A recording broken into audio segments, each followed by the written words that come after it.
பொறுப்பு துறப்பு. வணக்கம் நண்பர்களே. இன்றைய வீடியோல வந்து நாங்க எதை பத்தி பார்க்க போறோம்னா துரந்தர் பார்ட் 1 அண்ட் பார்ட் 2 ஒரு டிஸ்கஷன் வீடியோ அமைய போகுது.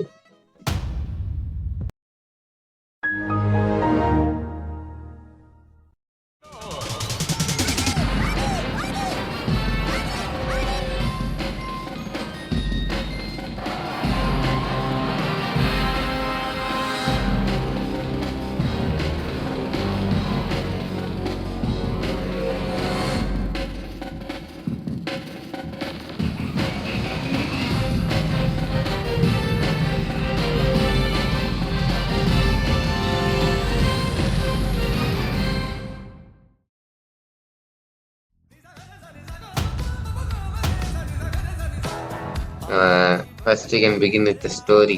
ஏகே, உங்களுக்கு இந்த ஸ்டோரி, இந்த மொத்த வேர்ல்டு பில்டிங் பத்தி உங்களுக்கு எப்படி, உங்களோட ஃபீலிங் என்ன? உங்களுக்கு ஏதாவது கருத்துக்கள் இருக்கா, சொல்லலாம். என் கருத்து வந்து என்னன்னா, இதே மாதிரி இன்னும் நிறைய படம் ஆதித்யதார் எடுக்கணும். இதே மாதிரி நிறைய இன்னும் 7 மணி நேரம் எடுக்காம ஒரு 12 மணி நேரமா எடுத்தாருன்னா நாங்கள் இன்னும் 5 மணி நேரம் கூட பார்க்கறதுக்கு நாங்கள் ரெடி.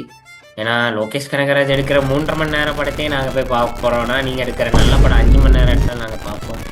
இந்த மொத்த வேர்ல்டு பில்டிங்லேயே எப்படின்னா ஒரு character, each and character had detailing to the peak. அதாவது எப்படின்னா GTA 6 வந்து நம்ம ஆதித்யதார்கிட்ட இருந்து தான் டீட்டெயிலிங்னா என்ன அப்படின்னு கற்றுக்கணும். அதாவது எப்படின்னா, நம்ம தலைவர் வந்து குஞ்சு கூட டீட்டெயிலிங் வச்சாரு கடைசி 30 செகண்டில். எனக்கு தெரிஞ்சு உட்காந்து எல்லா சீனையும் துரந்தர் 1ல திருப்பி போட்டு பார்த்தா கூட எவ்வளோ டீட்டெயிலிங் என்னால் கண்டுபிடிக்க முடியாது. அவ்வளோ டீட்டெயிலிங். பேசிக்கலி துரந்தர் 2 பார்த்துட்டு நாங்கள் எல்லாரும் ஒரு மாதிரி மைண்ட் ஃபக் ஆகி ஒரு ரேஜிங்கில் வெளியே வந்தோம். என்னோட one of the best theatre experience is the Dhurandhar 2 விக்ரம்க்கு அப்புறம். இவனுக்கு அந்த பார்ட் 1ம் பார்ட் 2ம் கரெக்டா வந்து பிரிச்ச விதம் இருக்குல்ல. இப்போ பார்ட் 1 நீ பார்க்கும்போது சம்பந்தமே இல்லாம ரன்வீர் வந்து சும்மா, நீ சொன்ன மாதிரி நீ இந்த படம் பத்தி என்கிட்ட சொன்னல, அதான் சும்மா அவன் யாருமே தெரியாது, சும்மா ஹெலிகாப்டர்ல இறங்கும் இஸ்கு ஜலாக்கர் பாட்டை போட்டு அந்த மாதிரி ஒரு இன்ட்ரடக்ஷன் கொடுக்கணும். அது வந்து இப்ப எப்படி பாக்குறவங்களுக்கு எப்படி கன்வே ஆகலாம் யோசிக்காம அது ஒர்க் ஆகும்னு சொல்லிட்டு நம்பிக்கையா வச்சான்ல. வச்சுட்டு அதுக்கப்புறம் பார்ட் 2ல அவனோட ப்ரீக்வல் ஸ்டோரிய சொல்லி அவன் எப்படி வந்து ஆப்கானிஸ்தான் வரைக்கும் போனான் அப்படிங்கிறதுக்கு அது வந்து கரெக்டா உட்காந்துச்சு. ஆனா இந்த ஸ்டைல் ஆஃப் எடிட்டிங் யாரு பண்ணோன்னு எனக்கு தெரியல, ஃபாலோ பண்ணுவான்னு தெரியல. சோ அது ஒரு முக்கியமான விஷயம்.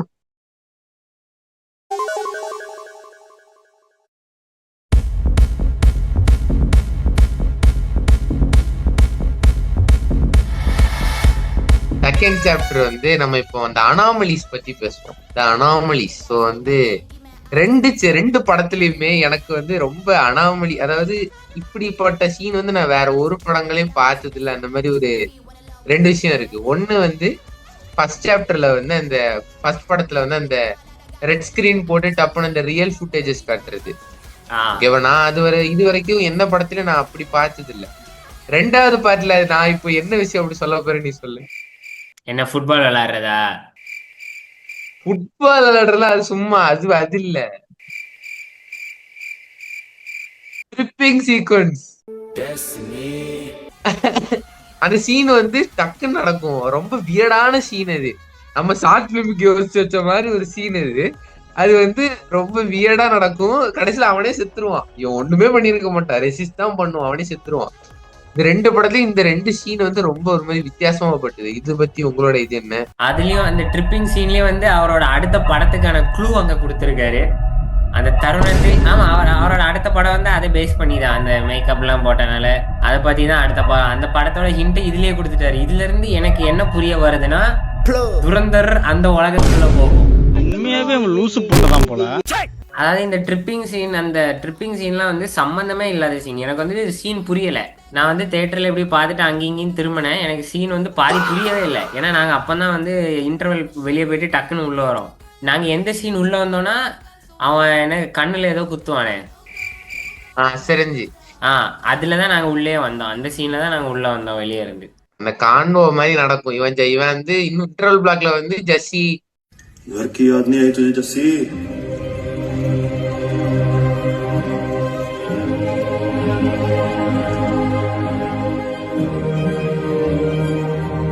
பேசிட்டே இருக்கும்போது அவன் வந்து ஒரு ட்ரெஸ் எடுத்து வைக்க மாட்டான் சரியா, ஒரே டைம்ல 4-5 எடுத்து வாயில வச்சுக்கிட்டு இருப்பான். அப்ப என் பக்கத்துல கொஞ்சம் சொல்றான், என்னடா இவன் ஏதோ பொட்டல மாதிரி எடுத்து உள்ள வச்சுக்கிட்டு இருக்கேன். அவனை சொல்லி நிறுத்துங்களேன்டா. பார்ட் 1ல அந்த ரெட் கலர் ஸ்கிரீன் டக்குன்னு போட்டு அந்த கான்வர்சேஷன் எல்லாம் வர மாதிரி காமிக்கிறது, அதெல்லாம் எத்தனை பேர் பண்ணுவான்னு தெரியல. ஏன்னா இப்பெல்லாம் சீன் போட்டா உட்காந்து பாப்பானுங்களா அப்படின்னு சொல்லிட்டு டேரக்டர்ஸ்க்கு ஒரு வியூ இருக்கும். அதை பத்திலாம் கவலைப்படாம ஒரு பிரேவ் இதுவா இருந்தது, அட்டம்ப்டா ஆனா இருந்தது. பார்ட் 1ல வந்து அந்த ரெட் கலர் சீன் போட்ட சீன் தான் வந்து ரொம்ப பேசப்பட்டுச்சு. அந்த ரெட் கலர் ஸ்கிரீன் போட்டோன்னா எல்லாரும் ஒரு மாதிரி அதுல வெறியாகி, அதாவது டைலாக்ல ஒரு மாதிரி வெறியாகி படத்துக்குள்ள வந்துட்டாங்க.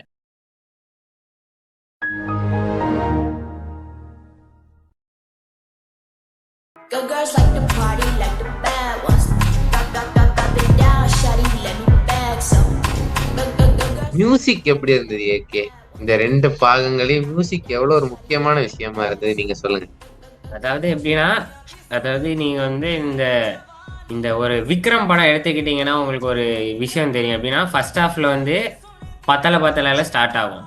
அதுக்கப்புறம் வந்து இந்த ஒரு ரெட்ரோ சாங்கை நம்ம தலைவர் உள்ள வச்சிருப்பாரு. ரெட்ரோ சாங்குக்கு அப்புறம் திடீர்னு இன்னொரு பிஜிஎம் வரும். அந்த அதுக்கப்புறம் வந்து ஃபாரஸ்ட் ஃபாசில் ஜிம்முக்கு போகும்போது ஒரு பிஜிஎம் வரும். அதுக்கப்புறம் ஜிம்மு முடிச்சுட்டு அந்த அந்த பிராத்தல் ஹவுஸுக்கு போகும்போது இன்னொரு பிஜிஎம் வரும். அதே மாதிரி இந்த படம் ஃபுல்லா எப்படின்னா, ஒரு சீன்ல ஒரு பிஜிஎம் இருந்துச்சுன்னா டக்குன்னு கட் ஆகி சைலன்ஸ், ஒரு 30 செகண்ட் சைலன்ஸ் விட்டுட்டு டபால் திருப்பி இன்னொரு பிஜிஎம் வந்துடும். நம்மளுக்கு வந்து வாவ் ரொம்ப பிடிச்சிருக்கு அப்படி இருக்கும். அதான் இந்த செகண்ட் பார்ட்லயே அப்படிதான். ஸ்டார்டிங்ல ஒரு பிஜிஎம் ஆரி அங்கேயே முடிச்சிருவான். ஆரியை முடிச்சதுக்கு அப்புறம் ரன்வீர் சிங் அந்த 2002ன்னு போட்டுட்டு இன்னொரு பிஜிஎம் வரும். ரன்வீர் சிங் வீட்டுக்கு போகும்போது இன்னொரு பிஜிஎம், அவன் குழந்தை பிறந்து வரும்போது இன்னொரு. எனக்கு ஒரு மாதிரி எல்லா நாங்க இப்படி படமே இப்படிதான் பார்த்தோம் தலையாரிக்கிட்டே.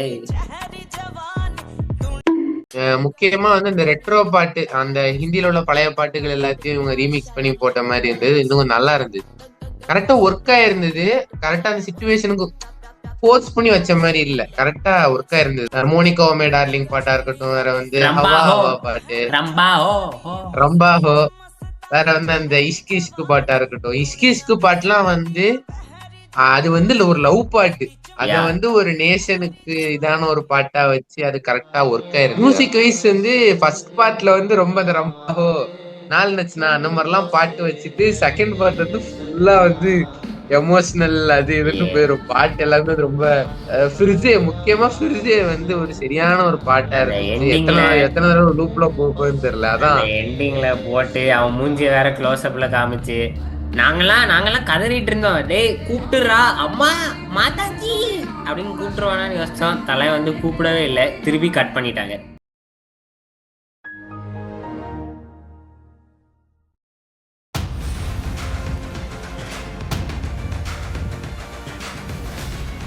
ஆக்டிங். சோ 2 பாகத்திலயும் உள்ள ஆக்டர்ஸ் அவங்களோட தரமான பெர்ஃபார்மன்ஸ் கொடுத்திருந்தாங்க. உங்களுக்கு அதுல யாரோட ஆக்டிங் ரொம்ப பிடிச்சிருந்தது? அதாவது எப்படின்னா, ரன்வீர் சிங் மட்டும் படத்திலே நடிக்கல, அவர் படத்துக்குள்ள படம் நடிச்சிருக்காரு. அவரோட நடிப்புலாம் எப்படின்னா, அவரு ஏற்கனவே படத்துல நடிக்கிறாரு, கேரக்டராவும் நடிக்கிறாரு. அதாவது நடிப்பு, எஸ்பெஷலி அந்த சீன் இருக்குமே, ஆலம கொன்னுட்டு ஏதோ ஒரு மாதிரி கத்துவான். அதாவது ரஹ்மான் கேட்டு வந்து கத்துற மாதிரியே இருக்கும். நிஜமா ரஹ்மான் ஒரு கேங் லீடர் வந்து எப்படி ஒரு ஃப்ராக்ஷன் ஆஃப் செகண்ட்ல அவனை கொண்டுட்டு மாறுவானே தெரியாது. அதுக்கப்புறம் டக்குன்னு கட் பண்ணி வச்சா அவன் டோர்ல இருந்து வெளியே வரும்போது அழுதுட்டே போவான். அதெல்லாம் வந்து ரன்வீர் சிங் விரக்தியில போவான், அங்க போயிட்டு அழுவான். அப்புறம் அதான் அந்த டீ கடையில போயிட்டு 2 டீ அப்படின்னு சொல்லிட்டு அவன் அந்த டீ குடிப்பான், உப்பு போட்டு டீ குடிப்பான். ஆமா, இதுல இந்த கேரக்டர் சென்ட் ஆஃப் எல்லாம் வந்து சூப்பரா இருந்துச்சு. ஆலமுக்கு அந்த ஃபர்ஸ்ட் பார்ட்ல ஒருத்தன் செத்து போவானே, அவனுக்கு எல்லாருக்கும் வந்து இந்த இறந்து போன நல்ல கேரக்டர்ஸ் எல்லாம் வந்து இந்த மாதிரி அந்த ஆலமுக்கு வந்து தனியா ஒரு 5 நிமிஷமே அந்த படத்துல வச்சாங்க, அந்த டீ எடுத்து குடிக்கிற மாதிரி. அதுவும் நான்லாம் நினைச்சேன் ஆலமோட ஸ்டோரியை சொல்லிடுவான், பார்த்தா ஆலமோட ஸ்டோரியை கடைசி வரைக்கும் சொல்லதுக்கு இல்லை. என்னை பொறுத்த வரைக்கும் பெஸ்ட் ஆக்டர்னா ரன்வீர் சிங்கும் இவரும் தான், ஜமீல். இப்போ வந்து பார்ட் 2 நாங்க பார்த்துட்டு வந்து இவங்க 2 பேரோட ஆக்டிங் வந்து ஓவர் ஷேடோ பண்ணிருச்சு.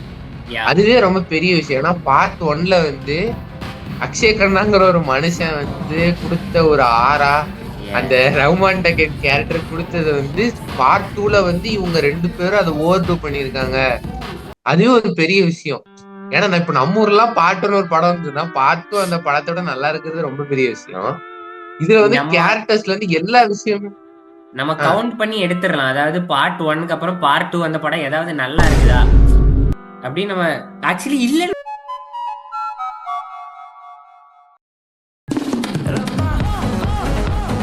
பார்ட் 1ல எனக்கு ரொம்ப பிடிச்ச சீக்வன்ஸ் வந்து அக்ஷய் கண்ணா வந்து வேற லெவல்ல இருக்கும். ஆமா, பார்ட் 2ல எனக்கு பிடிச்ச சீன் வந்து ரன்வீர் சிங் வந்து இந்த ரிவெஞ்ச் ஸ்டார்ட் பண்ணும்போது ஒரு இடத்துலயும் ஒரு மான்டாஜ் கட் வச்சிருப்பாங்க. அவன் இந்த தீ பால் எடுத்துட்டு வருவான், பால் எடுத்துட்டு வந்து இந்த வாயில டைனமைட் பத்த வைப்பான். அப்படி 3-4 வகையான ஒரு மான்டாஜ் இருக்கும். அவன் இது பத்த வைக்கிறது, இந்த பால் அடிக்கிறது, கழுத்தை வெட்டுறது, அவன் மண்டையில இருந்து அந்த பின்னாடி நடந்து வர்றது இருக்கியா, யோ இப்படி பின்னாடி மண்டை சாட்டலாம். Oh my God. எனக்கு வந்து ரொம்ப பிடிச்ச சீன்னா நான் வந்து முதல்ல பார்ட் 2 சொல்லிடுறேன். பார்ட் 2ல வந்து எனக்கு ரொம்ப பிடிச்சது வந்து அந்த ஃபர்ஸ்ட் சாப்டர்ல முதல்ல நடக்கிற அந்த ஆக்ஷன் சீக்வன்ஸ் வந்து எனக்கு அந்த ஆரி பாட்டுக்கும் அவன் உள்ள போவான், பொறுமையா உள்ள போவான், அந்த மினிஸ்டரை போட்டு வேற பேண்டோ தடுத்துட்டு போடுவான், போட்டு தள்ளிடுவான். போட்டுட்டு அப்புறம் போகும்போது அந்த அது வரும். கொஞ்சமா போய் ஃபைட் பண்ணி விழுந்து கரெக்டா ஆரி வரும். விழுந்து எந்திப்பா பின்னாடி சுத்தம். நாங்க தியேட்டர்ல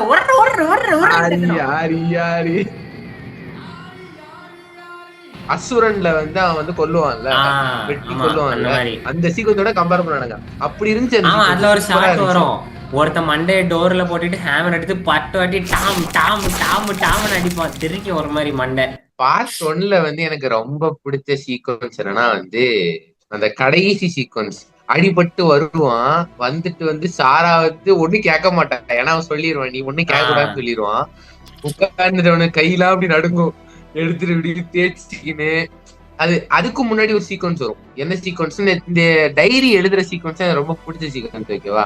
இந்த டைரி எழுதுறதுலயே வந்து அந்த ரஹ்மான் டக்கெட்ட கொல்ல போறதுக்கு முன்ன நாள் என்ன, ப்ளூ கலர் ஸ்கிரீன் வந்து பின்னாடி ப்ளூ கலர் இது இருக்கும். அவன் ரஹ்மான் டக்கெட்டு கொல்ல போறான் அப்படின்னு சொல்லி டப்புன்னு ரெட் ஆகும். அதெல்லாம் ஒரு மாதிரி நல்லா இருந்துச்சு, பாக்கறதுக்கு ஒரு மாதிரி சூப்பரா இருந்துச்சு.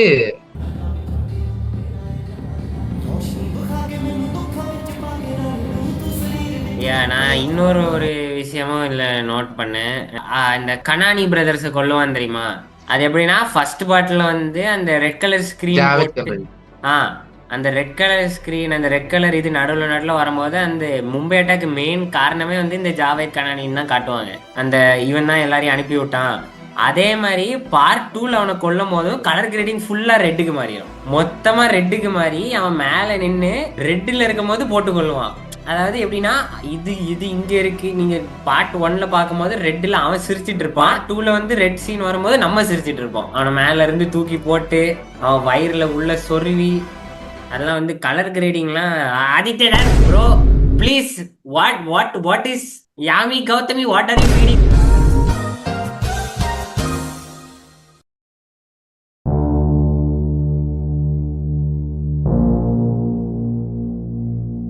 பார்ட் 2ல நான் என்ன நெகட்டிவா பார்த்தேன்னா, இல்லன்னு சொல்லிடு அவ்வளவுதான். இல்ல பார்ட் 2ல எனக்கு ஒரே ஒரு விஷயம் இது என்னாச்சுன்னா, எனக்கு ஸ்டார்டிங்ல இருந்து எண்டிங் வரைக்கும் ஹீரோக்கு வந்து பெருசா டிஃபிகல்டிஸ் வந்த மாதிரியே எனக்கு தெரியல. ஹீரோக்கு சேலஞ்சிங்கா எதுவும் வந்த மாதிரியே எனக்கு தெரியல. டப்புன்னு அவன் எந்த வில்லனாலும் டகால் லாஸ்ட் ஃபைட்டை தவிர மிச்ச எல்லா ஃபைட்லயும் எல்லா இதையும் போட்டு டம்மன்னு அடிச்சு டம்மன்னு முடிச்சு. ஐயோ, நான் ஒரு ஆளை பத்தி பேச மறந்துட்டேன். ஓ ஷிட், நம்ம தமிழ் வீரர் மாதவன். அதாவது ஒரு காலத்துல ராரா ரஸ்புட்டின் வந்தா விளாடிமிர் புட்டின் தான் நம்மளுக்கு ஞாபகம் வருவாரு. இனிமேல் அந்த பாட்டை ரீடிஃபைன் பண்ணி நம்ம அஜய் சானியால் வந்து சிகரெட் அடிக்கிறது தான். யோ. அதாவது எப்படின்னா மாதவனுக்கு டைலாக்லாம் இருக்கு தெரியுமா? மாதவனோட டைலாக்லாம் அந்த மண்டையை வச்சுக்கிட்டு அந்த நடிப்பு வந்து சத்தியமா அங்கங்கதான் வருவான். அங்கங்க வந்தாலும் ஓஜி.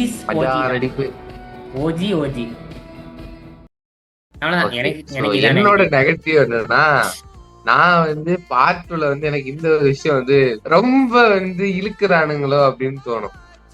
எங்க அந்த சில சீக்வன்ஸ் அந்த சேர்ல வந்து உட்கார்ற sequence okay, that's okay. But இன்னும் கொஞ்சம் அதை ரொம்ப இழுக்கு. ஏன்னா நீ வந்து படத்தை வந்து ரொம்ப சின்னதா எடுத்து வைக்கல, ஓகேவா? நீ ரொம்ப பெருசாதான் எடுத்து வச்சிருக்க. நீ கொஞ்சம் ட்ரிம் பண்ணணும்னா பண்ணிருக்கலாம். ரொம்ப அதை வந்து இழுத்த மாதிரி இருந்துச்சு எனக்கு.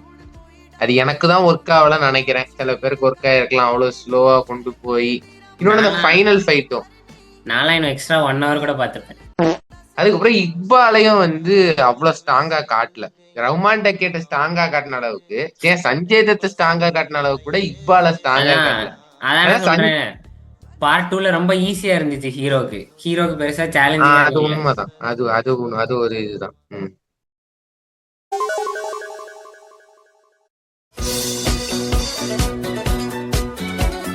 Okay, now let's come to the last final chapter, அதாவது propaganda. What's your feeling about it? இப்போ இந்த ப்ரொபகேண்டாவே நம்ம வந்து நான் இப்போ கேரளா ஸ்டோரியை உள்ள கொண்டு வரேன். எப்படின்னா, இப்போ ஒரு படத்தோட கான்செப்ட் என்னன்னா, அந்த கேரளா ஸ்டோரியோட படம் கான்செப்ட் என்னன்னா, இந்த மாதிரி டெரரிஸ்ட் கும்பல் வந்து டெரரிஸ்ட் வந்து முஸ்லீம்ல மட்டும் கிடையாது, ஹிந்துஸ்லயும் டெரரிஸ்ட் இருக்காங்க, எல்லா ரிலீஜன்லயும் டெரரிஸ்ட் இருக்காங்க. எனக்கு ஃபர்ஸ்ட் நான் எப்படின்னா, ஒரு சில வருடமாக எனக்கு எந்த ரிலீஜன் ப்ராக்டிஸ் பண்ணாலுமே எனக்கு பிடிக்காது, பார்க்கறதுக்கு பிடிக்காது. அது எந்த ரிலீஜனா இருந்தாலும் சரி. இதுல இருந்து நான் என்ன பிடிக்கிறேன்னா, இப்போ ஒரு படத்தோட கான்செப்ட் எப்படின்னா, அவங்க டெரரிஸ்ட் குரூப் இங்க இருந்து இந்த மாதிரி மாத்தி கடத்தி கூட்டிட்டு போறாங்க. படத்தோட கான்செப்ட் அவ்வளவுதான். இந்த டெரரிஸ்ட் இருக்காங்க, டெரரிஸ்ட் வந்து இந்த மாதிரி மாத்தி கூட்டிட்டு போறாங்க, அவ்வளவுதான். இந்த அதுக்குள்ள வந்து நான் ஹிந்து, இவன் கிறிஸ்டியன், அவன் முஸ்லிம் அப்படின்னு எடுத்துட்டு வர்றது கொஞ்சம்.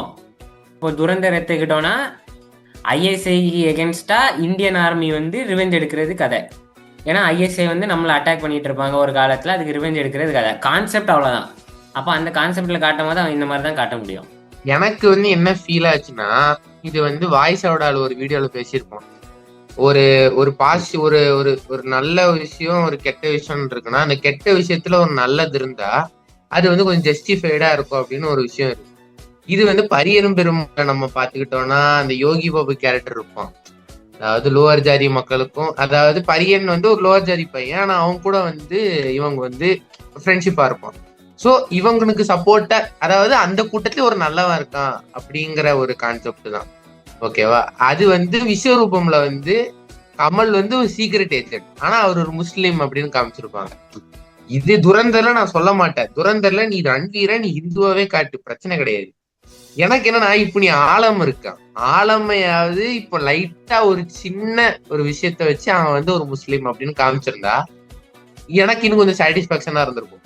இதை ரிலீஜனா புஷ் பண்ணாம பேட்ரியட்டிசமா ஃபுல்லா புஷ் பண்றான் அப்படின்னு சொல்லிட்டு எனக்கு ஒரு சாட்டிஸ்பாக்சன். எனக்கு அது வரல. எனக்கு இது வந்து ஃபுல்லாவே வந்து ஹிந்து விசஸ் முஸ்லீம் கொண்டு போன மாதிரியும், மோடிக்கு ரொம்ப சங்கி அடிச்ச மாதிரியும் தான் இருந்துச்சு. எனக்கு சீரியஸ் சொல்ல போனா அப்படிதான் இருந்துச்சு. அப்படிலாம் பேசாத, எவனா வந்துடா போறான். ரொம்ப பில்டப் பண்ற மாதிரி இருந்துச்சு, ஓகேவா? எனக்கு இது புரியல. அது வந்து சம்திங் எனக்கு அந்த பார்ட் 1ல அந்த இது அந்த இக்கு இல்ல, பார்ட் 2ல அந்த இக்கு ரொம்ப அதிகமா இருந்தது. ஸோ அது ஒரு விஷயம் எனக்கு வந்து. ஆனா நம்ம படமா பார்த்தோம்னா இது வந்து ஒரு சூப்பர் படம். பட் நம்ம ப்ரொபகண்டா வைஸ், என் ஐடியாலஜி வைஸ் பார்த்தா இது என் ஐடியாலஜி கிடையாது. என்ஜாய் பண்ணதான் கேட்டா அம்மா என்ஜாய் பண்ண, அவ்வளவுதான்.